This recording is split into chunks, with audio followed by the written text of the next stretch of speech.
নতুন নতুন তো 2-3 দিন শ্বশুর বাড়ি থাকি আইলা, তা কেমন লাগলো গো বাবা? বহুত আদর করছে মা আমারে, আমার হরি আমার এত আদর করছে, অত আদর আমি তোমার কাছে কোনদিন পাই নাই।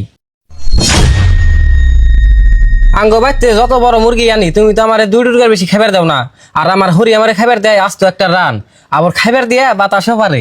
ও তাহলে 2 দিন ধরে বিয়ে করে হারাল্লা না, আজকে তোমার মার থেকে তোমার হরি ভালো হয়ে গেল গা। ঠিক আছে বাবা, তাহলে তুমি একটা কাম করো, তুমি আবারও তোমার শ্বশুর বাড়ি যাও গা, আর শ্বশুর বাড়ি যাইয়া পাক্কা 1 মাস থাকি আইও, আর মনে রাখো একদিন বাকি থাকতেও কলে ঘুরে আইও না। তাহলে তো মা ভালো হইলো, আমার শ্বশুর বাড়ি যাই তুমি 1 মাস থাকবার কইলে 1 মাস না, আমার হরি যেটা আমার আদর করে আমি 1 বছর থাকলেও তো একটুকে বোরিং হম না, আমার ওই বাড়িতে থেকে হেরম ফুর্তি লাগে। হয় তাহলে যাও, কিছুদিন ফুর্তি করে আহগা।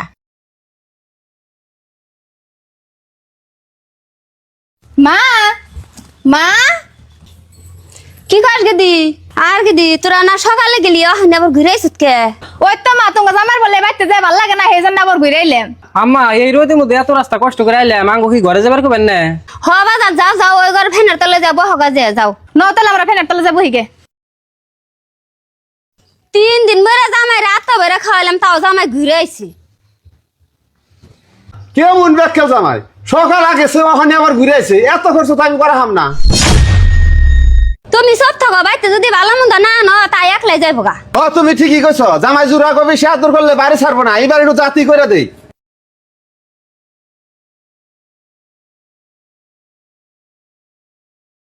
ধরো জামাই তোমার শ্বশুর তো বাইতে না করা, ঘাস কেটে নিও গা গরুর নিকে। আম্মা এটা নে কেমন কথা কইলেন, আমি আনে গো মেয়ের জামাই, আমার দিয়ে যদি গরুর ঘাস কাটাইন মাইছে খারাপ কব না? না জামাই কি কব মানছে, 7 দিন ধরে না বইবা খাইতেছ, কড়া ঘাস কেটে নিও গা গরুর নিকে।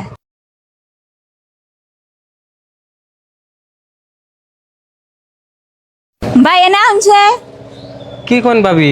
দেড়শো তোমার দাওটা তোমার বাস কাটবার জান লাগবো না। ভাই ধরুন সে আঙ্গ সুবে থেকে 2টা বাস কাটা এনে দেন, আমি জাংলা দিমু। ভাবি এটা নে কি কোন, আমি কি এবারে পোলা আছে পোলার মতো এবারে কাম টাম সব করে দিমু, বাঁশ কেটে এনে দিমু, হে বাঁশ দিয়ে আনেরা জাংলা দিবেন? তে আইনে তো এবারে পোলার মতনই, এবারে পোলার মতন যদি না হইতেন তাহলে কি একবারে থাকতেন, 2-1 দিন থাকাই তো গেতেন গে।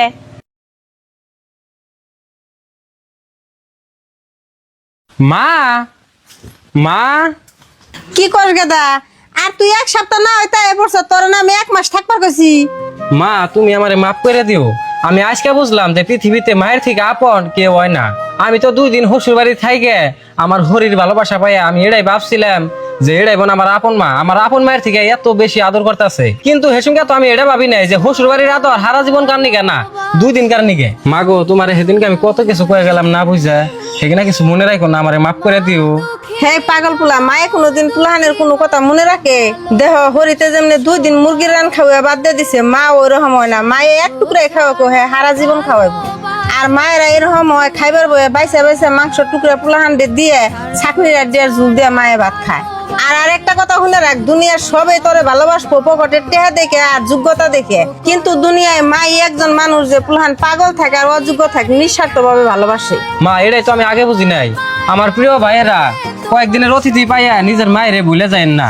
এই মা যখন দুনিয়ায় থাকবো না তখন 20 টাকা দিয়াও এই মায়ের নিঃস্বার্থ ভালোবাসা পাইবেন না। নাও মা ঘরে নাও, আজকের পরে থেকে কোনোদিন তোমার একটা বেহা কথাও কম না।